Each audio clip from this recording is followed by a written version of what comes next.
বলছো জ্বালা ধরিয়ে দিয়েছো।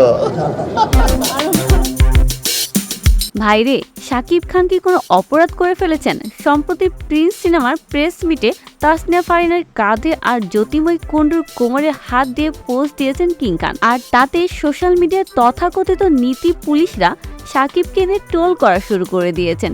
কিন্তু ভাই, শাকিবিয়ানরা কি আর বসে থাকার পাত্র? তারা যে বিস্ফোরক যুক্তি দিয়েছেন তাতে ট্রোলকারীদের মুখ একদম বন্ধ। শাকিব ভক্তরা সরাসরি টেনে এনেছেন বলিউডের বাদশাহ শাহরুখ খানকে।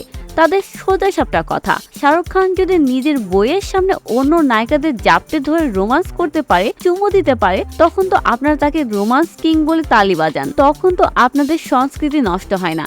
তাহলে আমাদের কিং খান যদি সহকর্মীর সাথে একটু ফ্রেন্ডলি পোজ দেন, তাহলে আপনাদের এত চুলকানি কেন? আসলে সাকিবিয়ানরা সাকিবকে নিয়ে কোনো ট্রোল এখন আর সহ্য করতে পারছে না। তাদের দাবি, শাহরুখ খান করলে যদি সেটা আর্ট হয়, তবে শাকিব খান করলে কেন সেটা অশ্লীলতা হবে? ফারিন বা জ্যোতির্ময় নিজেরা যেখানে পোজ দিয়ে স্বাচ্ছন্দ্য বোধ করছেন, সেখানে তৃতীয় পক্ষ হয়ে এই নোংরামি কেন?